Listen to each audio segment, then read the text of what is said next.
You're watching The Tesla Life with your host, Mark Coughlin.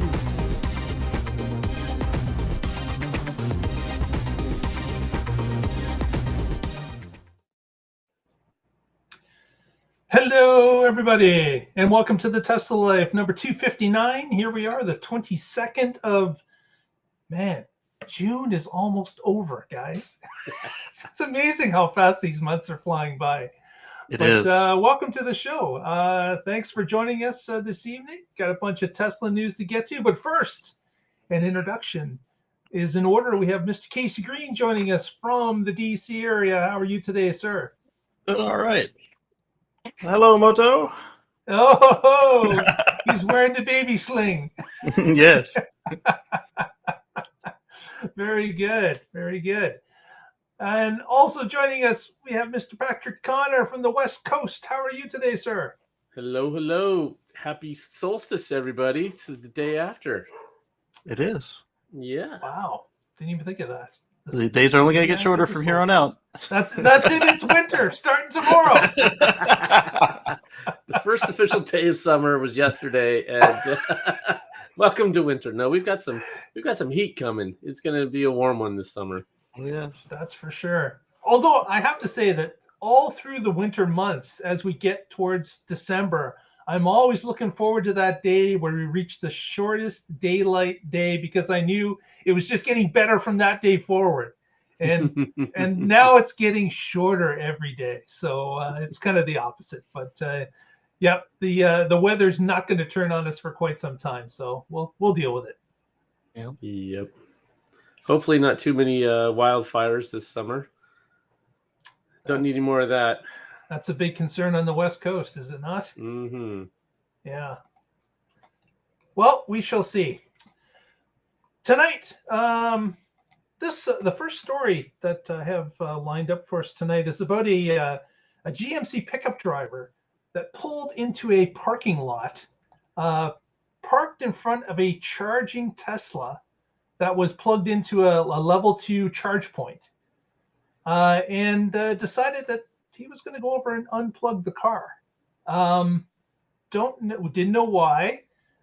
Didn't make a lot of sense as to his action. But actually, we have a photo from the car itself. I don't think he was just EV curious. No. So there's the gentleman in question who was trying to remove the plug. I think he was successful in removing the plug, but not the adapter, obviously, because Teslas lock those in place when you're at an L2 charger. But what was surprising was that the Tesla owner was actually in the back seat of the car. He was sleeping, so he was pulling a charge, and he was getting asleep at the same time in the back seat of the car. He woke up to find someone messing with his plug. He got out of the seat and looked through the passenger side or the driver's side back window, looking at the guy who was pulling the plug. And the guy noticed there was someone in the car and quickly dropped and ran to the vehicle and took off. But what would possess somebody to actually go out of their way by stopping at night and unplugging a car that was charging at an L2, and then and that's all they can do. It's they couldn't even get the adapter, so all you're basically doing is interrupting the charging. But yeah, you just kind of question, what are some people thinking? I really Why don't don't you know. buy gas like the rest of us? I'll show you. Well, at least he didn't key the car or something ridiculous like that. Right. But so Tesla needs to fix this. Oh, go ahead. I pulled this story because this incident happened in Campbellville, Ontario, a place where I used to work. It's about half an hour from where I am now. But this is a carpool lot that the Ontario has installed chargers in the carpool lots, so that people can get a charge if they're pooling with somebody else. While they're away, the car can charge up fully, and when they get back, they're ready to go. But this was done overnight, so a little bit different of a scenario, but still strange what people think of doing when they feel they're not going to be caught. Yeah. So you mean not everybody in Canada is a nice person? You got some jerks up there too? I didn't know that. That's new. That's to be the headline. There's one Canadian guy. His name is Scott, and he's a jerk. Well, with our photograph tonight, we're hunting him down and we're going to kick him out. He's going to be exported to America. Gave him a complimentary American passport. There you go. There you go, Scott. There's the border. See ya.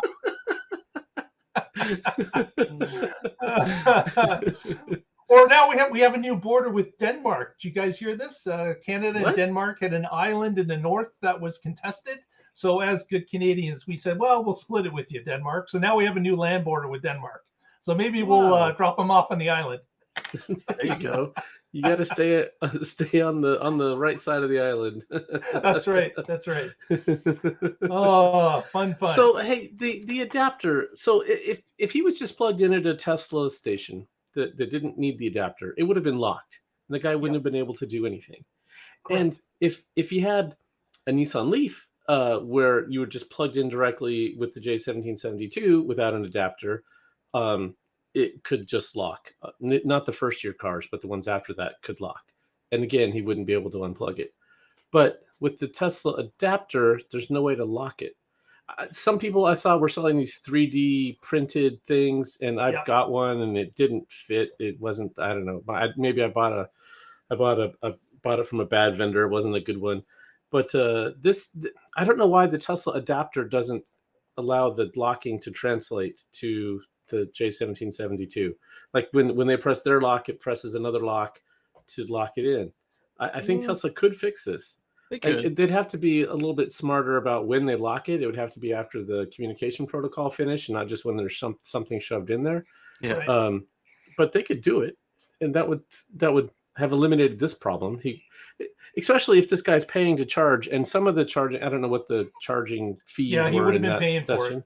Right. So some of them have a startup fee. Yeah, the ones with the connection fee are the ones that this would suck for. Yeah. So if you just plug it right back in, it's going to end up costing you more because you have to pay this connection fee or starting charge fee or whatever they want to call it. And so, I mean, it's not a lot of damages, but that guy has 25 cents in damages for being unplugged. $5. Scott. We're gonna get him, man. Look how this one is. That'll be next week's show. How we rounded him up and shipped him out. I would much rather them unplug me than damage my vehicle or the port. That too. I would much rather that they're just not jerks. But we've seen some people that when they find they can't disconnect the charger, that some people start to kick at it. Like that would just be even worse. Right. I don't know how we can completely fix it. I think maybe as the public starts to embrace EVs more, which is currently happening, maybe this will eventually root out itself over time. But it is interesting to see how some people behave in public, and certainly don't be like Scott. You've got to be able to rise above just this. To be clear, we don't know the guy's real name. I'm just trying to be funny. So very good. Next, Patrick's got a story about a hole. That's right. A hole in the ground that's about to get bigger. A whole lot of holes. Yes. Canada, as many of our stories do, and it's titled "The Boring Company Receives Approval to Expand Vegas Loop." So the council voted on this, and they unanimously passed it. When's the last time you heard of anything being unanimous? I mean, there's usually some divide and argument. Yeah, it just doesn't happen, especially if anything even close to Tesla's involved. There's two sides to that coin, but not this time. So this is going to be, how far is it going to be? Another 34 miles, 54 kilometers. And it's going to start at the McCarran International Airport and run through the Resource Corridor and up to the Fremont Street Experience. So I don't know how they got it past the taxi commission, but they're going to the airport. Yeah. And it's going to Fremont Street, one of the big attractions there. The Fremont Street Experience is awesome. That's where the the big Ferris wheel is, I think, and the where you can glide through. It's fun. And then to the resort corridor, so you could get off the plane, check in, then go to Fremont, and there's going to be 50 stops planned along this station. And normally, if you hopped on a train and had to stop at 50 stops before you got where you're going, it's going to take forever. But that's not how the loop works. You get in one spot, you have a destination. That's the next time you stop is where you're going to get out. So that's an awesome. So I mean, normally when you hear 50 stops, you'd be like, oh, that's impossibly slow. I'm just going to get a taxi, but not with this. So this is really cool. And I'm happy to see it expanding. And this obviously means that the council's happy with the results they've had so far. So this was all good news as far as I'm concerned. Yeah, it's obviously a vote of confidence based on what they've seen so far. With this large amount of tunneling to be done, the distances are so large.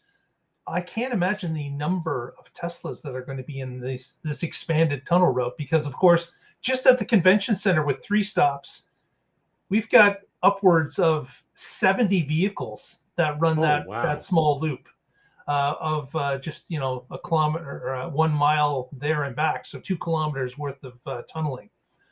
This is going to be exponentially larger. I can't imagine the number of Teslas that are going to be in that loop once it's fully functional. Yeah, that is a very good point.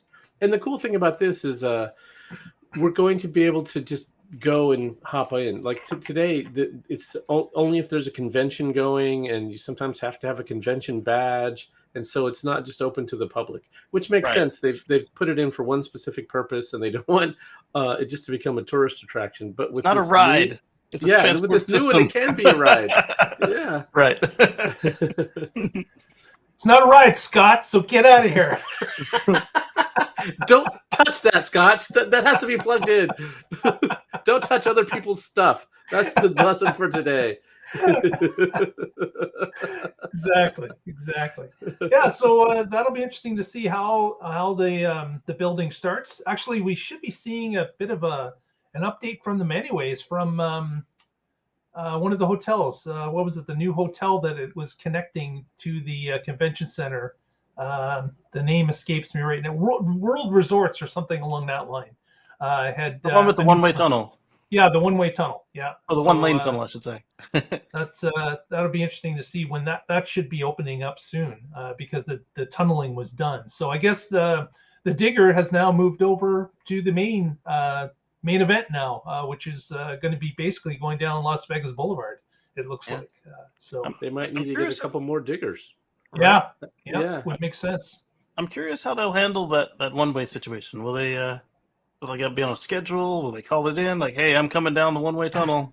Because it's a little far to beep at it. I bet you. Here's a bet. I bet that they will ask for the second tunnel as these other tunnels are being built. I bet you they will ask for it. They have it in their designs. The question, I guess, is when they want to pay for it. So I bet you as soon as they start to see enough traffic, because right now it's just people going to the convention center. So if you're at a hotel, everybody's going to leave at one time. Everybody's going to come back at roughly the same time. But when they're going all over the city, you're going to want them to be able to go and come as they can please. Exactly.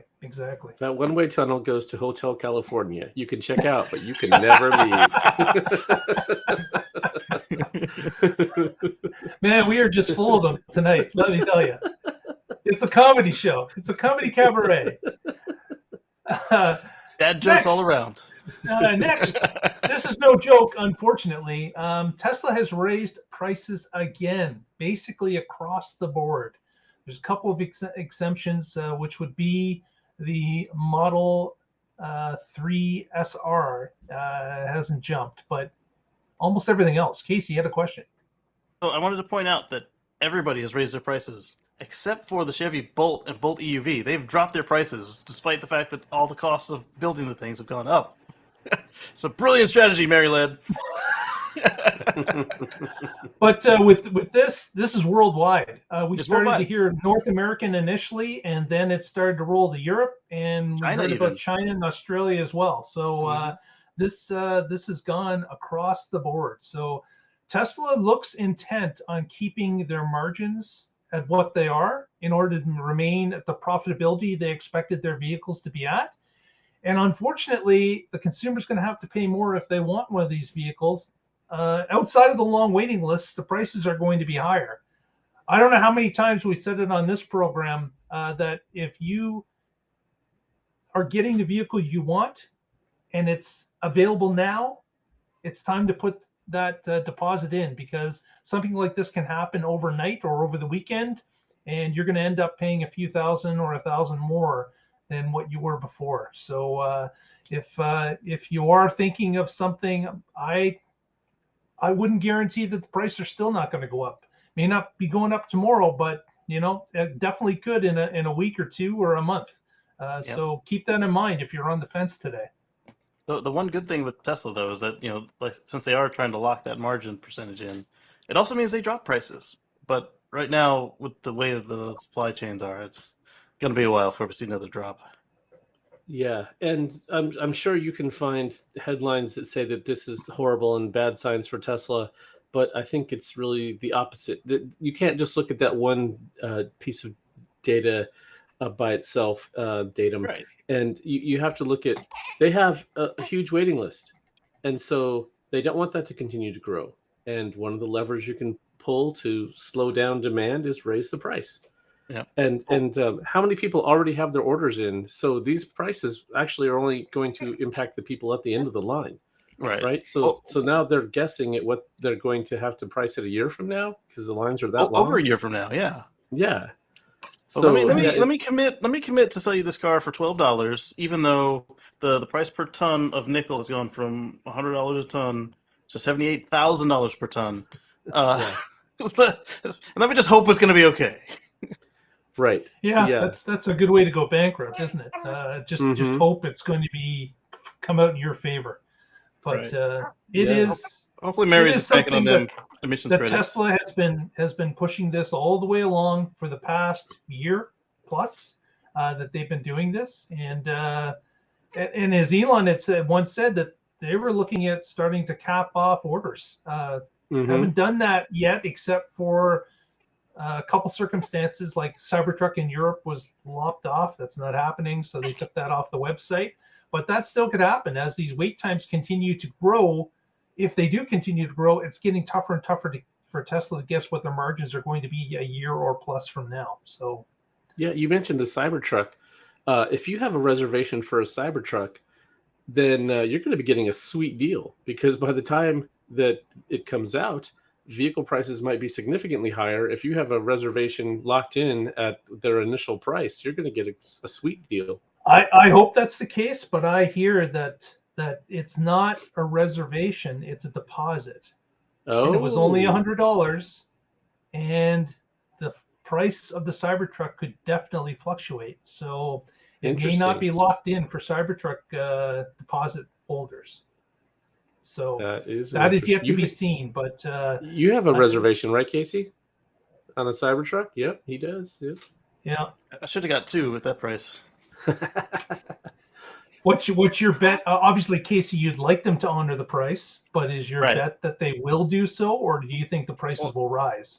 I don't know on that part, but I know that if they try and raise the price on FSD for those of us that have it locked in, it's going to be royal hell to pay for them. Yeah, not from me, but from the internet. Yeah, definitely. So we will see. Elon made a comment about Cybertruck just today. What did he say? The final design's locked in, and they expect volume production mid-2023. So they pushed it back just a bit. They thought it was going to be production in the first quarter of 2023. Now he's saying mid. So that means we'll see it in March. And then who knows when we'll be able to get a hold of it. Yeah. A year from now, we will be having this discussion again. Okay, he's pushed it back a little more. And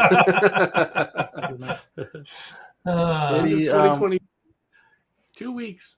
Yeah, every other time 2 weeks. Every other time they've locked one in, it's been like they've said it, and we've never seen it again until it was ready to ship. Yeah. Sometimes after it was already shipping. Well, speaking of shipping, Tesla has shipped a number of non-Tesla superchargers added to their network. So this happened just this week. Another 5 countries have been added to the mix. Not all superchargers in those countries, but a selection of superchargers have been, and these are all locations in Europe. What were we looking at? I think it was Germany, Switzerland, Luxembourg, Finland, Denmark, Austria, Belgium, Sweden, Spain, UK, Norway, the Netherlands, and France is the total number with the new additions just added. So again, they're monitoring the situation in most of these countries, except for the Netherlands. The Netherlands, all superchargers can be used by non-Teslas. So the other countries, they're kind of monitoring what's going on, trying to keep track of how they're being used or abused, and making decisions based on that going forward. Real interesting to see when this comes to North America. Elon says it is coming. We just don't know when. My guess is that he's kind of waiting to hear what this infrastructure bill is going to be like, that the Biden administration has been toting. There might be some extra money in it for Tesla to open up their current network. There may not be, but I bet they're kind of looking at what that's going to entail before they start to bring it to North America. That's just my guess. CCS required. And if it is, and there's money involved in it, I'm sure they can add a CCS cable. They've done it before. Yep. So the Netherlands, I'm wondering if that's like a control of sorts. What do you mean by control? Since they all are everyone, and then other countries are certain ones, maybe they can compare it against the other European nations. Maybe, yep. Uh-oh, Casey's got an unhappy customer. You want to be on the show again? Here's an interesting story, and this of course is a oh, there's the little baby. She's looking happy. He's happy. Yeah. She's very happy. Yeah. I've seen unhappy babies, and that is not one of them. Trust me. Right. What we want to talk about next is another European Tesla owner. This person owns a Model S, a 2013 Model S. Okay, they just surpassed the 1 million mile mark in the vehicle.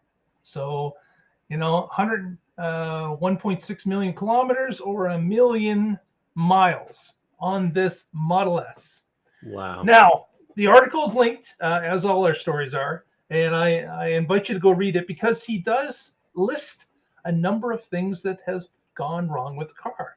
And he's replaced 4 battery packs. He's replaced 4 motors.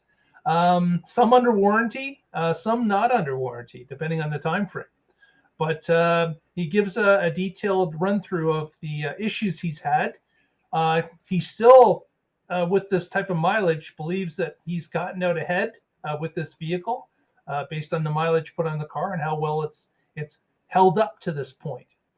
He did indicate that with this being such a long-term vehicle, what's that? It's I guess that's 9 years he's had it. Yep. He's now thinking of maybe going to another Tesla. So he might be done with the 23, ready to pass on this Model S. But again, a big milestone. No one else has passed the 1 million mile mark, and he's the first to do it in Germany. He was also the first to pass the 1 million kilometer mark, wasn't he? Yes, he was. He was first to do that as well. But knocking them all out of the park. It's a lot of mileage. If he upgrades to 2022 or 2023, I think he's going to be pleasantly surprised with all the improvements they've made in the last decade. 9 years. Yeah. Like those guys with the Volvos with 1 million miles. Right. Hakaday says, I bet he's got free supercharging. Yeah, for sure. That's true. Yes. Yeah. Early 60 Model S. Yeah. Yeah. I don't think there's no way this is a 60 doing 1 million miles. Uh, I've got a 40. Oh, I don't think they sold them outside of North America. Patrick's got our next story. This one's back into the U.S., and this is kind of an interesting situation. Oh, yes. Okay. So, you might have heard that Yellowstone had some flooding. Well, if you happened to be in Yellowstone when that happened, they asked everybody to stay off the roads because they were flooding. And so when they did that, well, some of the roads went from being flooded to being washed out. So then to the people that were stranded there and couldn't get out, they brought in helicopters, large Chinook helicopters, and flew people out. Well, when you fly out, you don't get to take your car with you. And one of the vehicles that was there was a Model Y. And when they flew the people out, they were telling them, we don't expect the roads to be fixed for at least a year. And so you'll be able to come back in a year and get your car. And this guy's like, what? My brand new Model Y? No! You waited a year for this thing. Yeah, the battery's going to be drained. It's going to break. I don't know what's going on. So he put out a plea. Anybody who have an idea how I could recover this? Yeah. How can I get my vehicle? He's tweeting and asking for help. So I just looked to see if there was an update on this story, and there's not. But Yellowstone announced that they have reopened. It was about 10 hours ago. And obviously, I don't think that means these roads are fixed or anything. No. But I mean, they had totally shut down. So now at least parts of it are reopened. And so maybe there's a chance that the vehicles aren't going to be there for an entire year. But I expect by next week we'll have an update one way or the other if they've gotten some solution, figured out some temporary route they can take them on to get them out of the park or whatever. So interesting story. I wonder if he was able to train a couple of buffalo as to how to plug the car in to keep a trickle charge going. He's going to paratroop in with a generator. And yeah, that is a unique circumstance. I don't know, if the road was washed out, as some of the photos were showing, that the roads that ran along the side of the river were completely washed out. In fact, they weren't non-existent after the flood. They were gone. It raises a serious problem for those vehicles as to how they could get out without major road construction. I guess you could rent a helicopter like a Chinook. I don't know how much that is an hour to move a vehicle, but that's going to be pricey. Maybe get your insurance to chip in on it. I'm not sure. Yeah. Well, it wouldn't be too bad if you're just taking it from the. I mean, it's going to be bad, but it wouldn't be as bad as it could be if you just take it from where it is to where you can drive it again. Yeah. I don't know if some of the other people that had the car, maybe they could rent as a group and rent the thing for the day and move 6 or 8 or 10 vehicles. Get a group by. Yeah, exactly. The Army Corps of Engineers always needs practice in building temporary roads and bridges and things. Maybe they can come help out. I think it was the upper loop. Hockaday is asking if it was the upper or lower loop that was closed. Oh, I'm not sure. Let me see what the story says. I heard it on the radio while I was getting ready for the day.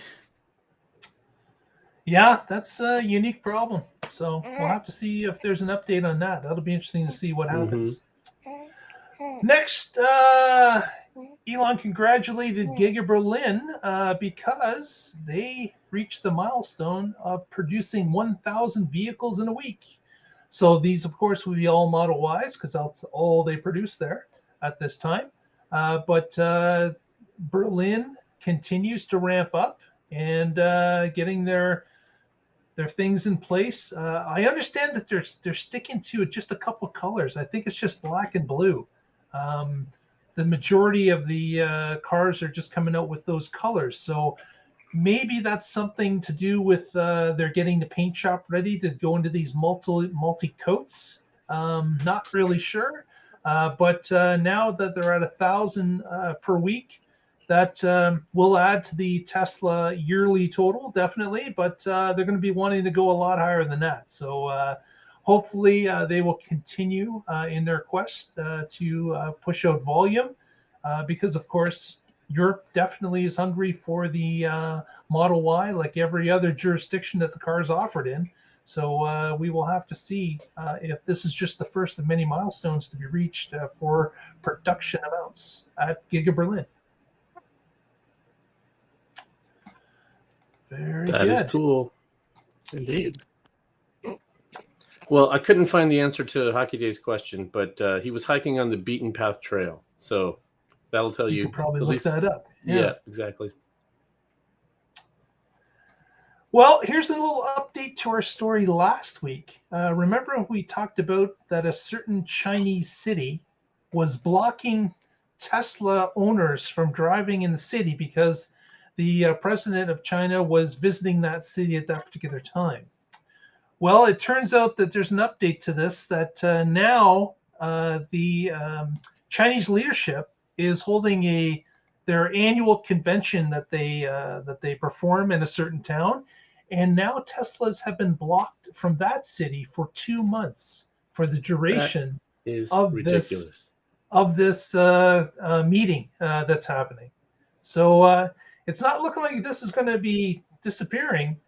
This looks like it's been scaling up, actually. That Tesla is now kind of got the sights of the Chinese government on it, saying, contributing to that they believe this is some sort of a spy mobile that information can be taken from.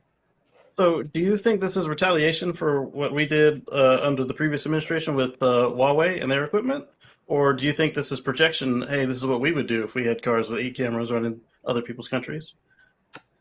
Well, certainly some of these other Chinese cars like Neo that are coming to the United States, they're going to have the cameras because they have them now on their cars in China. Yes. So I don't know. This could be, this could be a tit for tat over time. I'm sure Tesla doesn't want to get in the middle of this. Of course not. They would just like their cars to be accepted and trusted that the information collected stays on servers in China and never leaves. But I don't know. I don't know where this is going.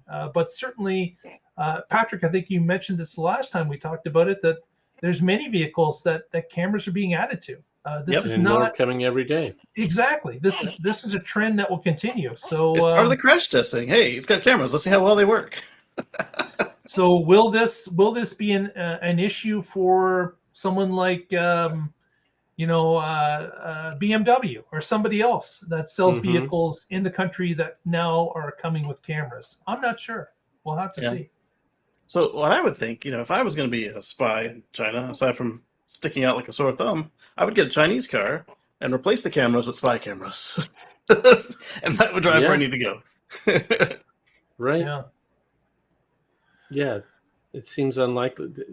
They're right now saying Teslas are the cars we suspect the most. It would be really stupid as a spy to use the car they most likely suspect.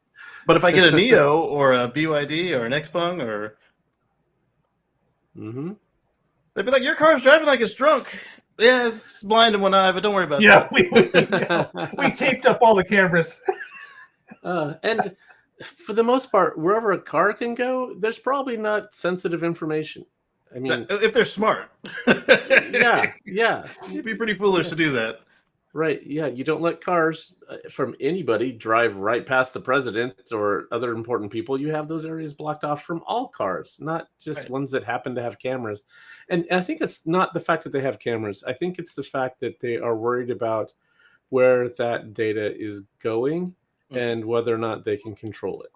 Right. Because so information control. Right. And that sounds like Tesla needs to do more reassurance for them that, yes, these really are on a Chinese server, and look, here's the data. It's not going to the U.S. or anywhere. Right. Yes. Let the government audit it however they want, maybe even let them control it, and you have access the other way around. And I don't... Yeah. Something. Yeah. Yep. It's going to be interesting to see as this goes along, because obviously it's not going away. It looks like it's ramping up a little bit. So... ramping up, that leads us to our next story, and we're ramping up Superchargers to Megachargers. Yes. What do you got? So the Megacharger has finally been photographed, and at first glance, it appears to be a proprietary connector. But when you let the nerds of the internet get a hold of stuff, they find out that it is actually a standard connector. So have you got a specific photo, Mark, or do I just want to use this article here? I'm digging up photos now. I just got one photo of a split screen. So the name of the standard I heard was MCS. MCS2 is what this particular station is using. MCS3 was just announced this weekend. I did a little segment on it on Sunday, and I assume MCS is mega charging standard. Megawatt charging system. Megawatt charging system. All right, close enough. Yeah, they both work for me. Absolutely. And so it turns out that Tesla's using a draft version of MCS2. And while Mark loads that up, I will show this I'm just going to share it right now. Where did my Wikipedia go? Way down there. So this is awesome. This is what we did not have with cars. Tesla didn't want to come out with a proprietary solution necessarily. It's just that there wasn't anything else at the time. I mean, even the early Nissan Leaf used CHAdeMO because there was nothing else. There was no CCS at that point in time. So it forced us down this. If there were different gas stations for Toyotas and Fords and GMs, it would be horrible, right? Yeah. And so this is the way it should be. If all semis are going to use the same connector, that's awesome. Yep. So let's go a little bit further into that since we're on it and I versed in it from Sunday. So this is the Wikipedia article for the MCS system, the megawatt charging system. This looks very familiar, doesn't it? It's got the blades and then the 3 pins, just like we saw on the Mega Charger. Well, this is the one they announced this weekend. It's called the MCS3. So it's based off of CCS. It's an evolution on the CCS with the vehicle to X, vehicle to anything, vehicle to grid, vehicle to vehicle, vehicle to house or load or whatever. So this is what this one looks like. It's triangular. It's got the large ground and it's got the 2 large DC lugs, and it's triangular in shape. It must be mounted at about hip height. It has to be a certain size. It has to be on the left side of the vehicle. Yes. And it can take anywhere from current charging all the way up to 3.5 megawatts. That is awesome. Wow. Yeah. I remember at the start of this, we were talking just about 1 megawatt. Now, right. This is over 3. That's incredible. Right. So if you think there are going to be trucks that have a megawatt hour of battery capacity. Right. So if you charge them at a megawatt, it's going to take them an hour to charge. Right. And that would ramp up and ramp down even more. Right. So, being able to charge at 2 and 3 megawatt makes sense. That is awesome. This is cool. This is what we need to get these diesel vehicles off the road, so that we can have a future free from fossil fuels. Yes. Bingo. I had to get it in there. It was a perfect place for it, really. There was a video I had this weekend. Let me pull up my notes real quick, where they show the size and ease of use in relation to a human being. The cable's braided, and apparently the cable's liquid cooled. Yes, it must be liquid cooled to be manhandleable. That would be one hot cable. Yes. And it's these quite asbestos large. Gloves, and you grab it. Yeah. Scott's not going to touch that one, I tell you. Oh, he will once. Yeah, it'd just be a fried body next to it in the morning. Yes. Oh man. So that's a system from the Char-In group that Tesla is on the board of. So this gives me every reason to think that they're going to do this right. And as Patrick was saying, the only reason they didn't do it the first time was if they waited for the standard to come out, they would have gone out of business. And that was actually part of what the industry was trying to do, was just wait them out. Hey, if we take our time on doing this thing we don't want to do, that other company will go out of business and we don't have to do this. Right. And then I'm sure that they also didn't just adopt the Tesla charging standard because, again, that doesn't drive them out of business. No, we'll do something else, and then they're hosed and they won't be compatible and no one will like them. And, well, that didn't work either. So exactly. The fudsters just need to go home. That's it. Yep. Mm-hmm. All right. Sorry, I don't have my it's in the notes, but I don't see. You can't find it easily? No. Okay. But basically, the guy has one sitting on a semi, and then he's got we thought it might be on the there's this panel next to the door, but that's actually too high. It's higher than waist height. And so then down by where the fuel door is, this little triangle guy, and they only need this one port. They don't have to also put J1772. So there might be adapters, there might not. But hopefully at your depot you can just use that connector and just charge on AC really slowly or something.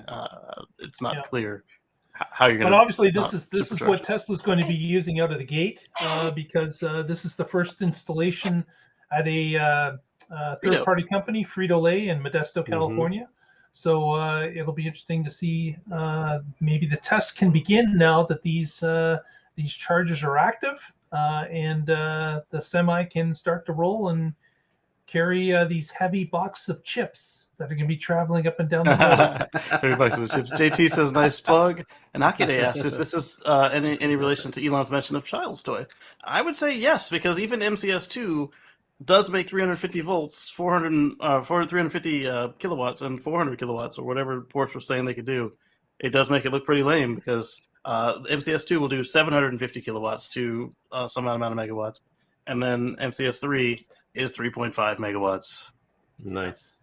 And JT, hold on to that thought. We have a story about that too. The thing I'm wondering if they're thinking about is there are some charging.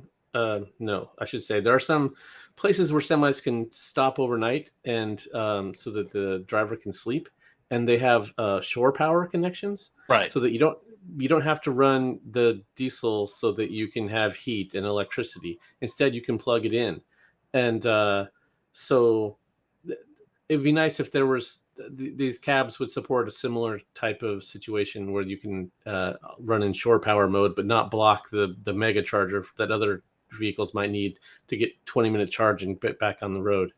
Right. That's why I'm hoping that either we'll see that there is a low power solution for these, whether it's DC or AC, or that the manufacturers just include a J1772 next to the DC plugs, just like Tesla does in China, where they've got the Tesla plug and the Chinese plug. Yes, that's a good idea. Yeah. Yeah, because you'd like them to be able to produce some heat while they're sleeping. Run their their fridge or whatever they've got to keep food cool in the cab, and some electronics. Run their computer, run their Wi-Fi, that kind of thing.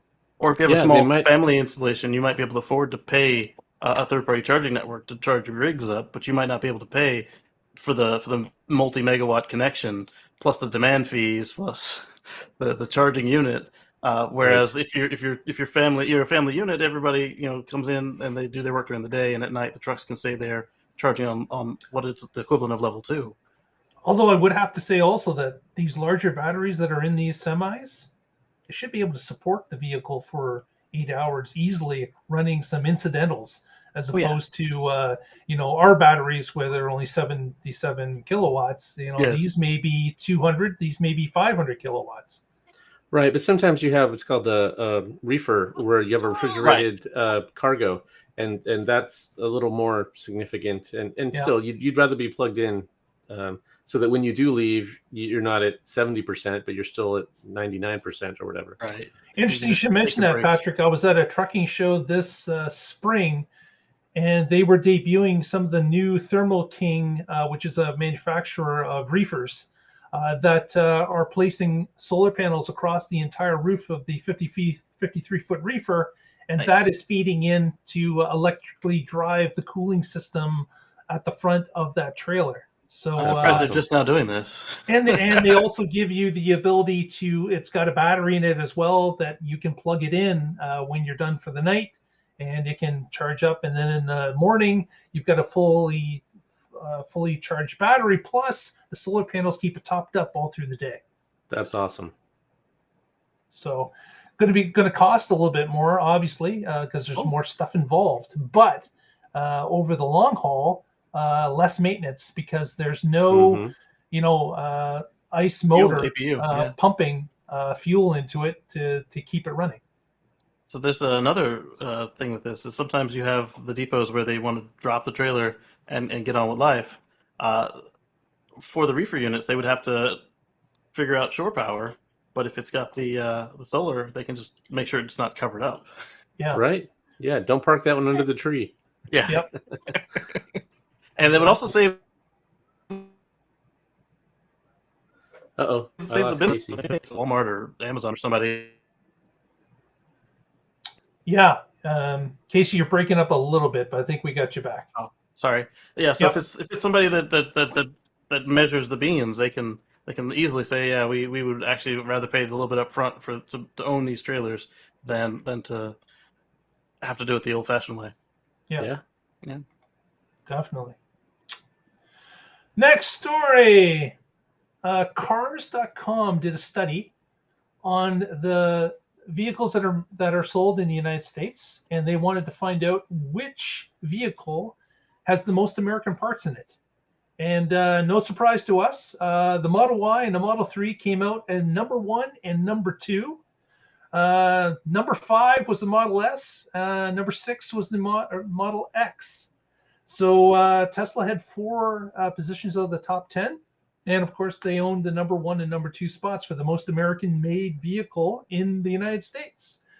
Since everything is basically made and shipped to Fremont right now, with the exception of some stuff going to Texas, it's 100%. And that is certainly a huge hill to climb, because industry average, it's about 52%. So this is a huge win for Tesla, being the most American car being made in America. And it is surprising that some people don't even know that Tesla is an American car in some cases. Who makes that? So, Yeah, it's amazing. But it is it's not it's no small feat, but that's with Tesla, they are doing a lot of their own work. They are doing a lot of their own making of parts. We know their seats are made by them, and other parts that they source themselves to put together in this car. And that's made it 100% in these 2 cases. I wonder what pushed the S and X up so much further than they used to be, because they didn't used to really make these lists. And the only thing I could think offhand is the Model 3 motors that are in everything now. But at the same time with that, they already made the motors for S and X at Fremont previously when they were AC induction. Or did everybody else just get worse and they floated? Well, I think wouldn't the seats be one of the things they used? Because the seats used to come from elsewhere. Yeah. And now they're the universal seats. So the only thing coming in is the only major components coming in are the FSD computer, but that's coming from Samsung, and that's in Texas now. And then you've got the batteries are still Japanese because they're still using 18650s across the board on those. Mm-hmm. What about the screens? Who makes Tesla's screens? The screens changed. Yeah. And then the steering wheels and stocks and those things are. I assume some of those are from Germany, or I don't know. Well, they used to be, but now they don't have stocks. The Alcantara, that's coming in from somewhere else, I bet. Right? Right. Yeah. So this is the great thing about being vertically integrated, is that they want to have all this stuff sourced locally, so that if there's some natural disaster halfway around the world, it doesn't stop them from being able to make vehicles. Right? Yeah, and that's what they're doing in China. Remember our story a little bit ago, where we found out that now over 80% of the product that goes into Giga Shanghai vehicles is sourced locally around Shanghai. So you make these individual islands where Giga plants are, and you start sourcing locally. And as Patrick has mentioned, if there is a crisis somewhere in the world, it doesn't affect all of your plants, because they're all vertically integrated within the region that they exist in, and makes them all kind of isolated islands that can keep producing if there's an issue elsewhere, which makes complete sense to keep production up. Yeah. I don't know how many times Elon Musk has told the story about getting trunk carpet from Mexico and it being stuck in customs. I think that is just stuck in his brain, and he never wants to be in that situation again.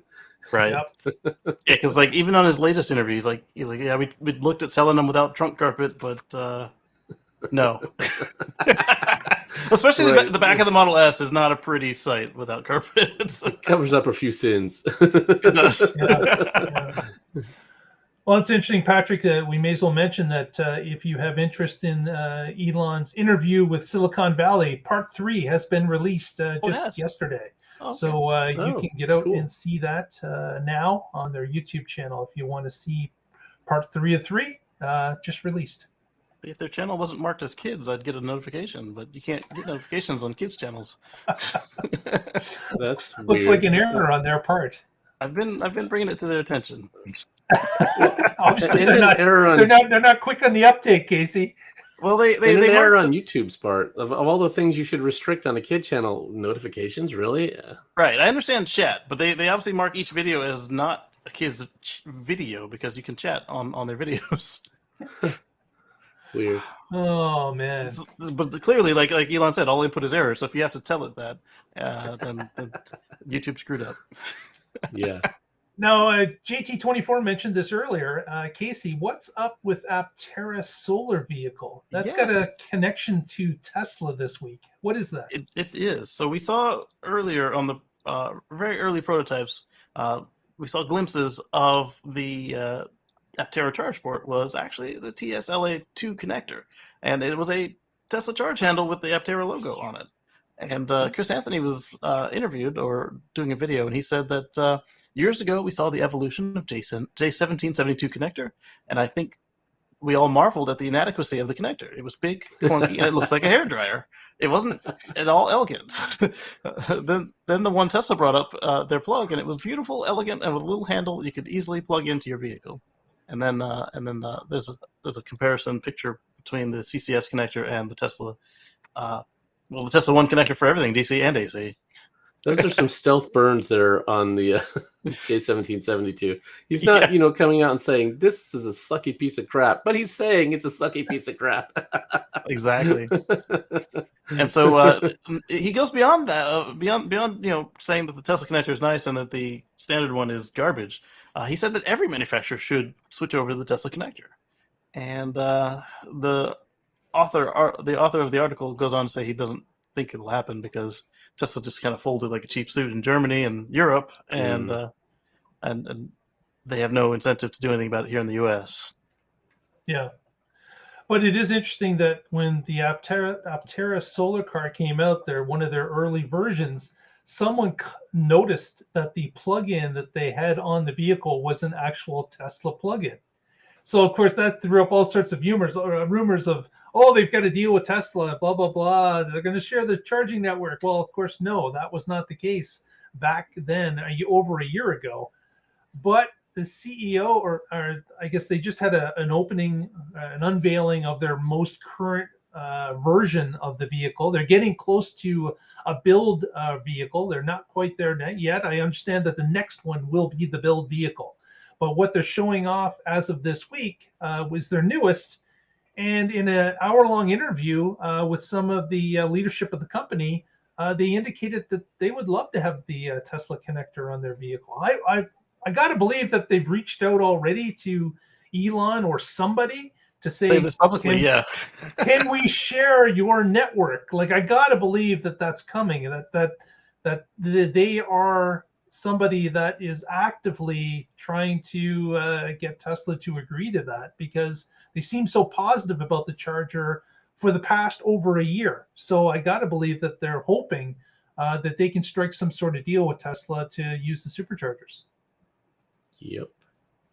They are not the first ones to make this observation, nor am I, but in 2017, I wrote an article called Why Tesla's Charging Network Should Become Everybody's. Yeah.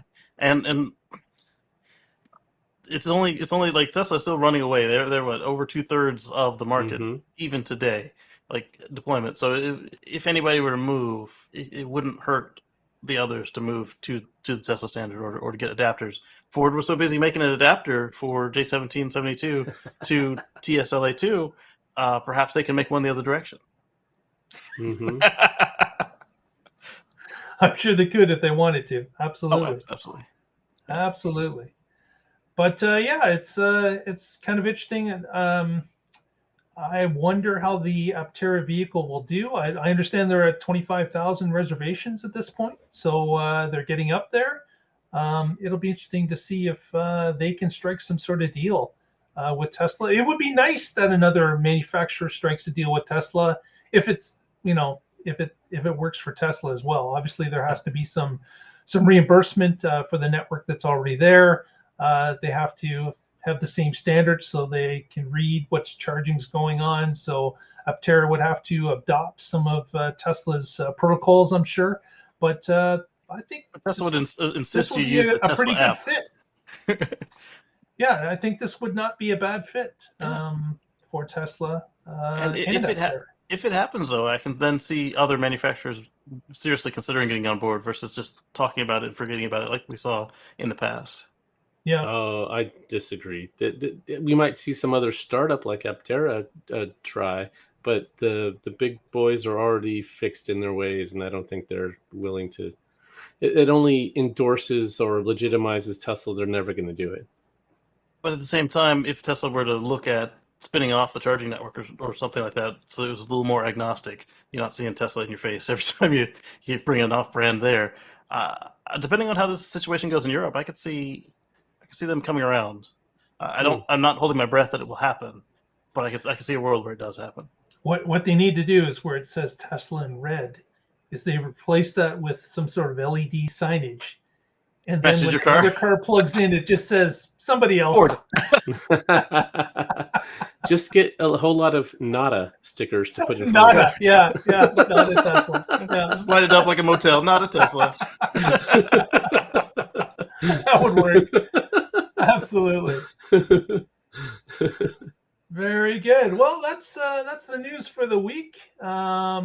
We thank you all for joining us. What's that? You got one for me, right? Oh, that's right. You've got an extra one, don't you, Patrick? That's right.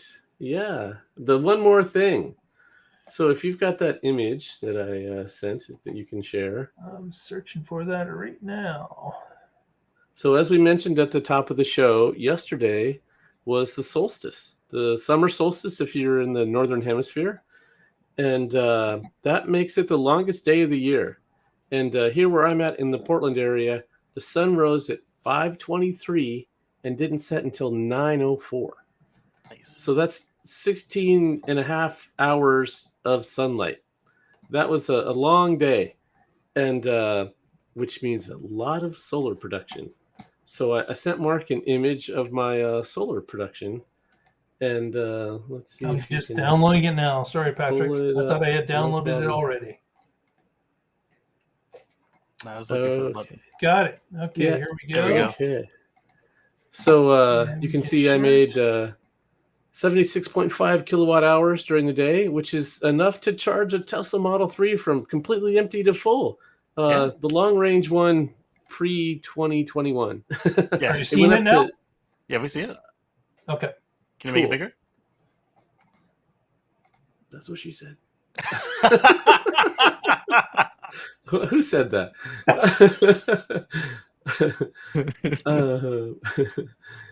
And you can see there was a few clouds that passed there in the morning and a couple at noon. And so, you can see that it started before 6 a.m. and went till well after 8. And our panels, they're not south facing. South facing is where you get the most production. Ours are east west, which spreads it out a little more during the day. Yeah. Is your main roof ridge going north and south? Yes. Yep. So we've got about 6 kW on each side.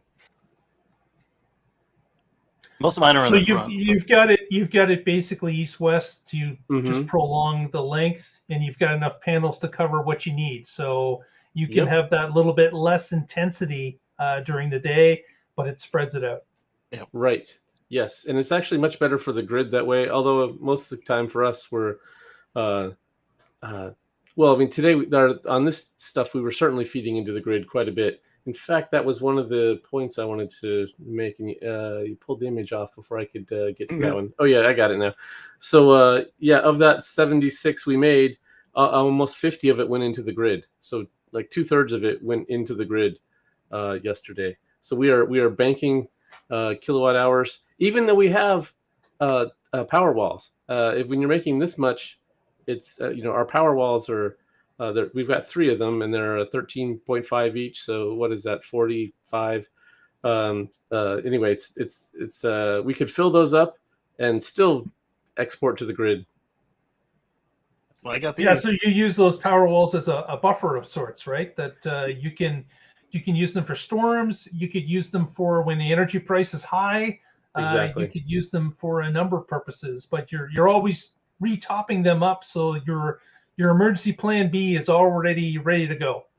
Exactly. Yeah, and when we're generating a lot of solar like this, I can put that reserve pretty low because the next day I'm going to have sun, and I'll be able to recharge them. So in the winter, I keep the reserve pretty high, but in the summer like this, it's down at like 19%. Right. Plus, most of the weather events that would cause you to need it, you can see coming. And if it's just like a simple grid cut that lasts way too long, the next day you'll say, "Hey, charge back up, but don't go down as far." And Right. yeah, but in the wintertime, it's harder to recover that. So, like you said, yeah. Right. And we have storm watch mode, which is a really cool feature that Tesla has. So even if I say I have the reserve set at 15% and it's down there, we usually get some notification of some event, whether it's flooding or fires or winter storms or whatever, the day before. And so as soon as that happens, it charges from the grid and gets to full and is ready for that event, so that if we lose power for any reason, that they've got us covered. Yep. And then I've got the poor man system behind me, so it'll cover 10 circuits, and you can do self-sustaining, you can do grid arbitrage, you can set your rates just like the Powerwall, except it doesn't do your whole house. Cool. Very good. Very good. Well, with that, if you haven't already, please give us a thumbs up on the video. Please press that subscribe button. Helps us out. Doesn't cost you a dime. You support the channel. And also follow us during the week on our Twitter feed at The Tesla Life, or our Facebook feed, The Tesla Life #1. And we want to thank Patrick for monitoring the Facebook feed. And we want to thank Casey for keeping our live YouTubes going. So appreciate you both for that. With that, any shout outs this evening, Patrick? I've got one. So Casey, I've shout out to you. You mentioned that you have an air quality monitor, Yes. and I went and got one. It's There you just it was less than $40, CO2, VOCs, and it's all right here, and keep making sure that I can breathe. Right. And if we do end up with wildfires, it's going to be going crazy. I don't know what I can do about it other than crank all the air filters on high. But Well, there's that box I showed off last year for the COVID stuff. That actually works for wildfires too. You just have to change the filters more often. Okay. Yeah. So yeah, we just bought 6 big HEPA filter systems, and yeah, so I'll be able to crank those up, and yeah. So thanks for mentioning that, and yeah, it was. If there are no wildfires and it goes red, open a window. But if there are wildfires and it goes red, break out all the filters. Right. Yes. Depending on what the source is, you either let it in or let it out. Yeah. So my normal plugs, I'm with the Oregon Electric Vehicle Association. You can find us at oeva.org, and I blog occasionally at cardswithcords.net. Thanks. Very good. Casey, any shout outs from you this week? I do. So Sunday, it was shaping up to be a pretty good show. You can find it at youtube.com/Casey Green. That's KACEYGREEN. I've sort of got a handle on the length of the shows. They're still longer than planned, but we're working on that.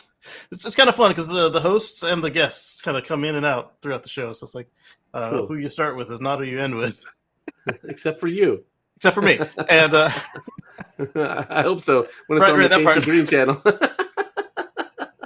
I've still got a bunch of pre-recorded videos I've got to edit and deal with, but I'm still trying to figure out work, life, baby balance, and eventually you'll see another video come out. I did do one. It was the What Drives Us intro, but that doesn't exactly count. So shortened a 30-second video to 10 seconds. He's on his way. He's working on these things.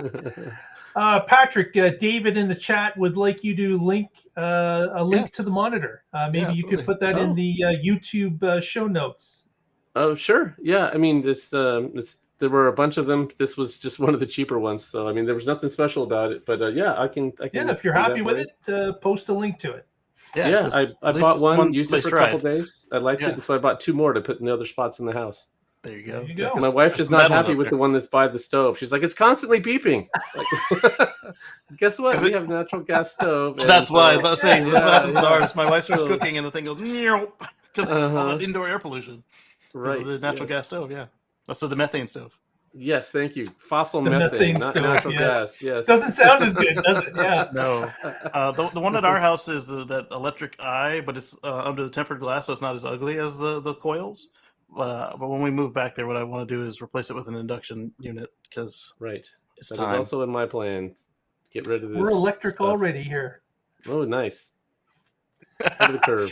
All right, guys. Thanks very much for joining us.